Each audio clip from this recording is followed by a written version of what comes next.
Okay, guys, usapang EDC tayo. Pero teka lang, kumusta naman ang mga puso nyo dyan, 'di ba? Dahil magto 2 weeks na ata na wala pang EDC.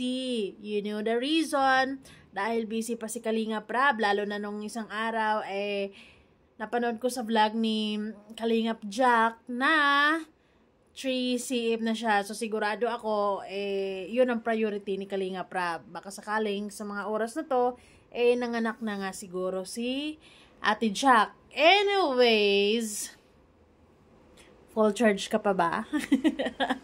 Or nangihina na rin? Kulang na sa vitamin E. Yung tipong napipikon ka na lang ng bigla-bigla na lang na hindi mo maintindihan. Basta moody ka. Anyways, para sa akin, kapag usapang EDC, dapat ibigay mo na 100% na nga ni, 'di ba? Kasi hindi mo mararamdaman ang 101% na 'yan kung hindi mo ibibigay ng todo. Kasi lagi kang may duda? No, kasi sa puntong ito, para sa akin talaga, para ma-access ko yung 101% na happiness, kilig, I am willing to take the risk. Diba? Masaktan kung masaktan, di ba, Lina? Pero kapag usapang NC na nga ni, sigurado naman ako na talagang love na love nila ang isa't isa. Oh, diba? Now. Anyways, bago ang lahat, don't forget to support and subscribe Kuya Val Santos Matubang, Ate Id na Vlog, Kalingap Rab, at sa lahat ng Team Kalingap. Syempre guys, salamat sa support at pagmamahal nyo sa aming mga Kalingap reactors. So, this is it guys. Okay. Para sa akin kasi, well, I think it is a sort of paglalambing na rin siguro.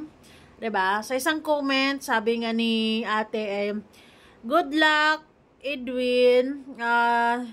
Magkaklase pala kayo ni Vian. Sana mabantayan mo sa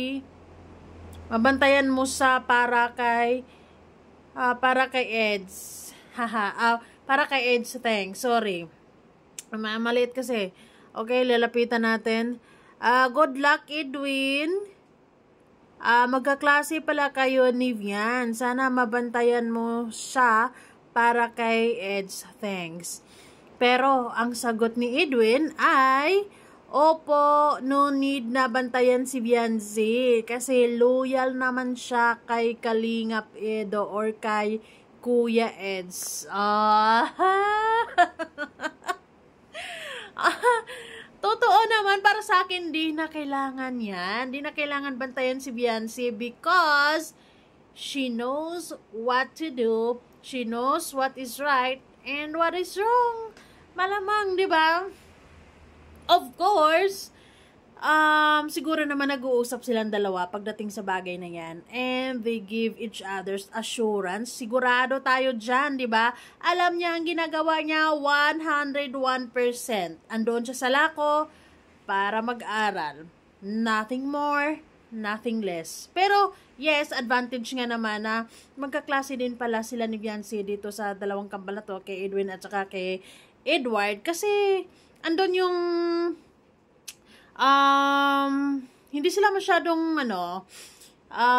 madali lang siguro yung adjustments kasi may kakilala ka sa loob ng classroom, di ba? Pero kung bantayan bawat kilos, it's a big no. Kasi, alam niyo guys, sabi nga ng mga lulat lolo natin, kung naririnig nyo to, sabi nila, mas maigi pa, mas maganda pang magbantay ng 100 tupa kaysa magbantay ng isang tao. 'Di ba? Kasi, mahirap pagka tao na ang usapan. Dahil, sabi nga, if there's a will, there's a way. If there's no will, there's no way.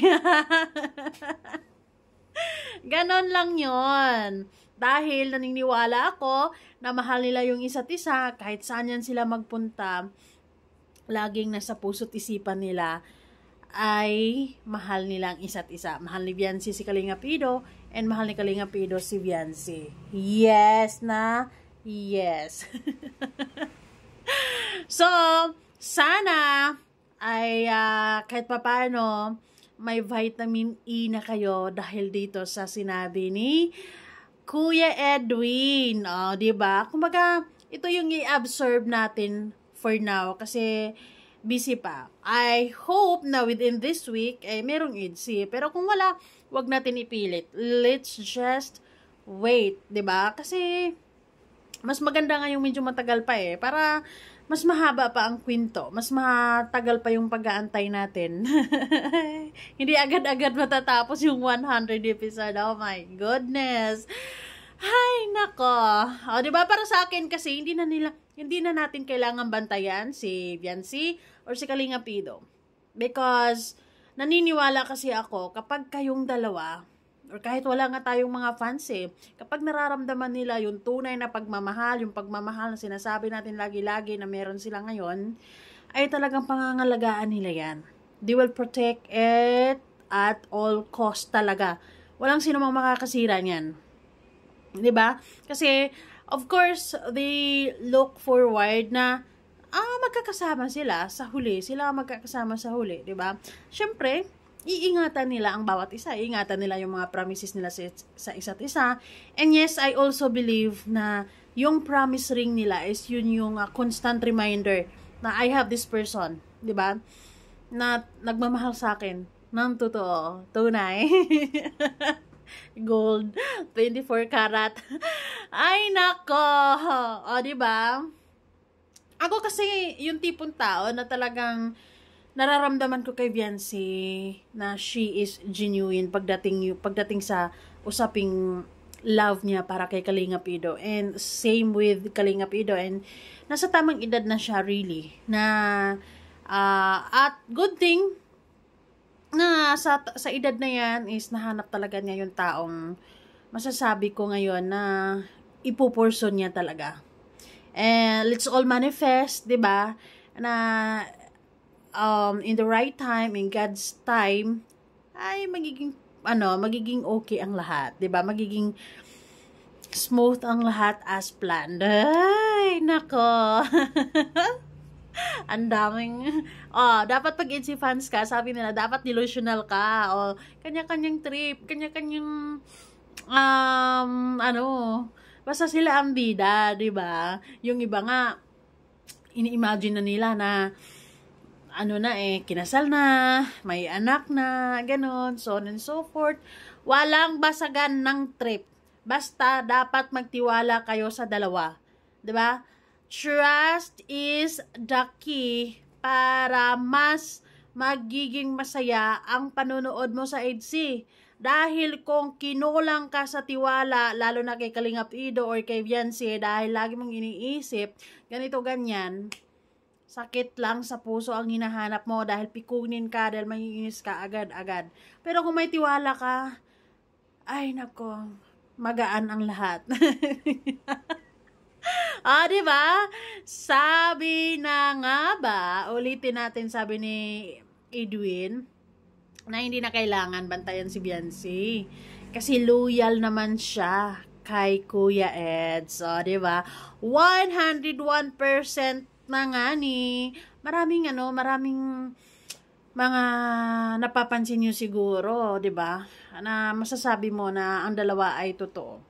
Hindi ka magdedemand, tara, punta tayo doon sa ano ba 'yon? Saan 'yon yung pumunta ang Jumcar kasama si Joy Albay? Kung wala kang karapatan. And then later on, magtatampo ka dahil hindi ka napagbigyan, 'di ba? Dahil kung wala, talagang wala kang dapat ikapatampo. At syempre, hindi magtitiwala yung mga magulang ni Biancy ng ganon. 101% na tiwala. 'Di ba? Kung walang